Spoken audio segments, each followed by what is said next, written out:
بسم اللہ الرحمن الرحیم۔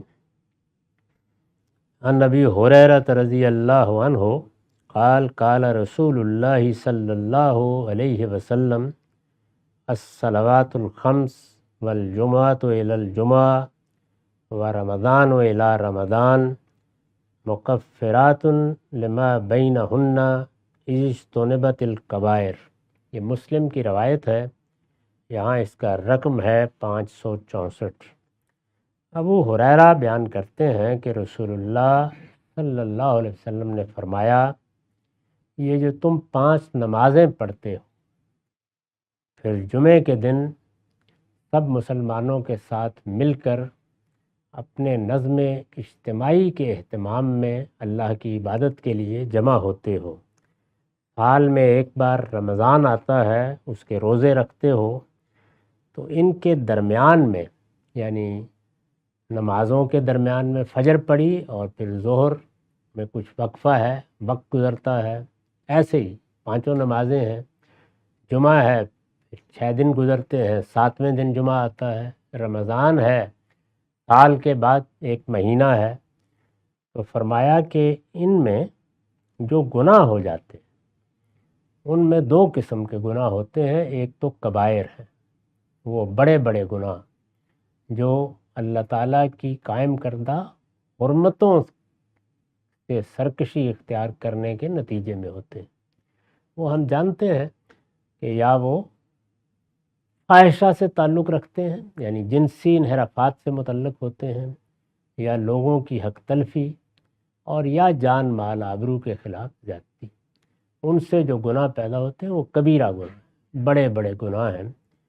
ان کے بارے میں قرآن مجید نے بھی بڑی وضاحت کے ساتھ یہ بتایا ہے کہ توبہ بھی ضروری ہے اور تلافی بھی ضروری ہے، یعنی وہ ایسے نہیں معاف ہو سکتے۔ ان میں آدمی کو ندامت کے ساتھ اپنے پروردگار کی طرف رجوع کرنا چاہیے، اور اگر کسی کا حق مارا ہے، کسی کو نقصان پہنچایا ہے، کسی کی غیبت کی ہے، کسی کا مال لیا ہے، کچھ بھی کیا ہے، اس کا ازالہ کرنا چاہیے۔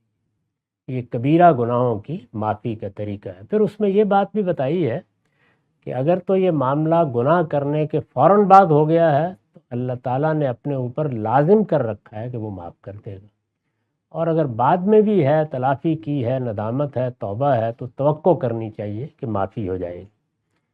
لیکن چھوٹے چھوٹے گناہ جو زیادہ تر سد ذریعہ کی چیزوں کی خلاف ورزی میں ہوتے ہیں، یعنی ایک تو اللہ تعالیٰ نے بعض چیزیں لازم کر دی ہیں، بعض چیزوں سے روک دیا ہے، انہیں حرام قرار دے دیا ہے، وہ تو کبائر میں زیر بحث آ جاتی ہیں۔ لیکن بہت سی ہدایات کی جاتی ہیں یا انسان خود اپنے اوپر بعض پابندیاں لگاتا ہے تاکہ وہ غلط کاموں کی طرف نہ جائے۔ غلط کاموں کی طرف جانے سے روکنے والی پابندیوں کو سد ذریعہ کی پابندیاں کہا جاتا ہے۔ ان کی خلاف ورزی سے جو گناہ پیدا ہوتے ہیں ان کے لیے قرآن مجید نے کبائر کے مقابلے میں سیئات کی تعبیر اختیار کی ہے، اور خود قرآن کے اپنے الفاظ بھی یہ ہیں کہ اگر لوگ کبائر سے اجتناب کرتے رہیں، یجتنبون کبائر الاسم والفواحش، تو نکفر عنہم سیئاتہم۔ یہ جو اس طرح کی غلطیاں ہیں جو سد ذریعہ کی نوعیت کی ہیں، یہ ہم معاف کر دیتے ہیں۔ یعنی اللہ تعالیٰ نے یہ بشارت قرآن میں بھی دی ہے۔ رسول اللہ نے فرمایا کہ وہ معافی ایک بندہ مومن کے ہاں ہوتی کیسے ہے، یعنی اللہ تعالیٰ کیسے معاف کرتے ہیں۔ فرمایا نماز پڑھ کے نکلتے ہو اور اس دوران میں اس طرح کی جو غلطیاں ہوتی ہیں وہ اگلی نماز میں معاف ہو جاتی ہیں۔ اسی طرح سے جمعہ پڑھ کے نکلتے ہو تو اب اس سے آپ سمجھ سکتے ہیں کہ جو بشارتیں بھی دی گئی ہیں، حج کرو گے تو گناہ معاف ہو جائیں گے، نماز پڑھو گے تو ہو جائیں گے، رمضان کے روزے رکھو گے تو ہو جائیں گے، وہ کون سے گناہ ہیں؟ وہ سیئات ہیں، یعنی وہ غلطیاں، وہ کوتاہیاں جو انسان اس طرح کرتا ہے، یعنی وہ سمجھتا ہے کہ اس میں آخر کیا حرج ہے، یہ تو میں اپنے آپ کو سنبھال لوں گا، لیکن پھر بعض اوقات نہیں سنبھال پاتا۔ اس کے بارے میں رسول اللہ صلی اللہ علیہ وسلم نے بھی بہت ہی عمدہ تعلیم دی ہے۔ بعض روایتوں میں جس طرح کے بیان ہوا ہے کہ آدمی جب سد ذریعہ کی نوعیت کی چیزوں کی خلاف ورزی کر رہا ہوتا ہے تو وہ خلاف ورزی کرتا چلا جاتا ہے، اور آخر میں جا کر جس چیز سے بچانے کے لیے وہ ہدایات دی ہوتی ہیں وہ نہیں کرتا، یعنی وہاں رک جاتا ہے۔ تو اللہ تعالیٰ نیچے بھی معاف کر دیتے ہیں، اور اگر اس وقت وہ کر گزرتا ہے تو پھر نیچے سے بھی پکڑ لیتے ہیں، ماخوذ ہو جاتا ہے۔ تو اس وجہ سے یہ معافی کا معاملہ اچھی طرح سمجھ لینا چاہیے، اس سے غلط فہمیاں پیدا ہوتی ہیں۔ کبائر کے معاملے میں یہ بات واضح ہے، چنانچہ قیامت میں بھی یہ بیان کر دیا گیا ہے کہ رسالت مآب صلی اللہ علیہ وسلم شفاعت فرمائیں گے، اللہ تعالیٰ وہ درگزر کریں گے۔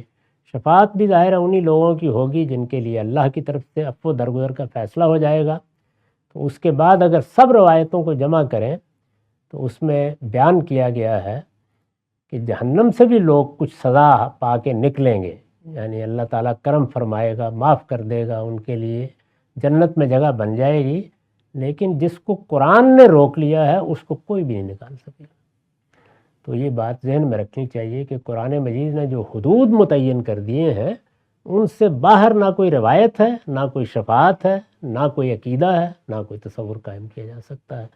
تو قرآن نے جو بات کہی ہے یہ ہے، یہاں بھی وہی فرمایا ہے کہ مکفرات لما بینہن، یعنی رمضان سے رمضان تک، جمعہ سے جمعہ تک، فجر کی نماز سے ظہر تک جو ایسی غلطیاں ہوئی ہیں جن سیئات کا ارتکاب کیا گیا ہے، اللہ تعالیٰ ان کو معاف کر دیتے ہیں۔ وہاں بھی دیکھیے یہی لفظ ہے، یہاں مکفرات، وہاں نکفر عنہم سیئاتہم، اللہ جھاڑ دیتے ہیں۔ یہ ان کا کرم، ان کی عنایت، ان کا احسان ہے۔ اور اسی ذیل میں سورہ فرقان میں یہ بھی بشارت دی ہے کہ اگر کبائر کا ارتکاب کر کے معافی مانگ لو، ان کا ازالہ کر دو گے، تو صرف یہ نہیں کہ معاف کر دیتا ہوں، بلکہ ان کی جگہ تمہارے نامہ اعمال میں نیکیاں داخل کر دیتا ہوں۔ یعنی معافی، ندامت اور ازالہ بجائے خود نیکی ہے، وہ گناہ کی جگہ لے لیتی ہے۔ تو معافی اور ندامت کا معاملہ کبائر سے متعلق تو طے شدہ اصول ہے، اس کی خلاف ورزی کا کوئی تصور نہیں کرنا چاہیے۔ سیئات میں اللہ تعالیٰ معاف کرتے رہتے ہیں، ان کا خاص کرم ہے، اپنے بندوں پر خاص عنایت ہے۔ وعنہ قال قال رسول اللہ صلی اللہ علیہ وسلم ارأیتم لو ان نہرا بباب احدکم یغتسل فیہ کل یوم خمسہ هل يبقى من درنہ شیء قالوا لا يبقى من درنہ شیء قال فذلك مثل الصلاة الخمس یمحو اللہ بہن الخطایا۔ بخاری اور مسلم دونوں کی روایت ہے، یہاں 565 رقم ہے۔ وہی ابو ہریرہ بیان کر رہے ہیں کہ رسول اللہ نے فرمایا صلی اللہ علیہ وسلم، کیا تم لوگ دیکھتے ہو کہ اگر تمہارے دروازے پر ایک پانی کی نہر جاری ہو اور اس میں تم دن میں 5 مرتبہ غسل کرو تو تمہارے جسم پر کوئی میل کچیل باقی رہ جائے گی؟ لوگوں نے کہا کہ اس کا تو کوئی سوال نہیں ہے، اگر نہر بھی سامنے بہہ رہی ہے، غسل بھی اس میں کرتے ہیں اور 5 وقت کرتے ہیں۔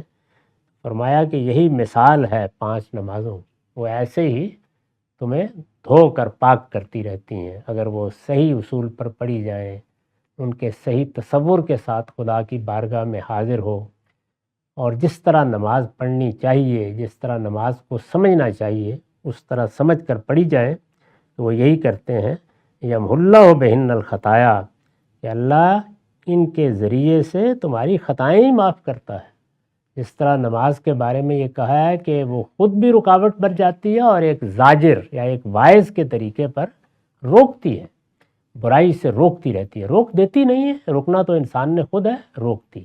جیسے ایک واعظ روکتا ہے، جس طرح ایک ناصح روکتا ہے، جس طرح کوئی بڑا تلقین کرتا ہے، تو وہ 5 وقت تلقین کرتی ہے کہ برائی سے رک جاؤ، اور اگر بندہ رک جاتا ہے تو کیا کہنے ہیں، اور اگر کر گزرتا ہے تو پھر بھی اللہ تعالیٰ نماز کے ذریعے سے چھوٹی برائیوں کو، سیئات کو، صغائر کو معاف کرتے رہتے ہیں۔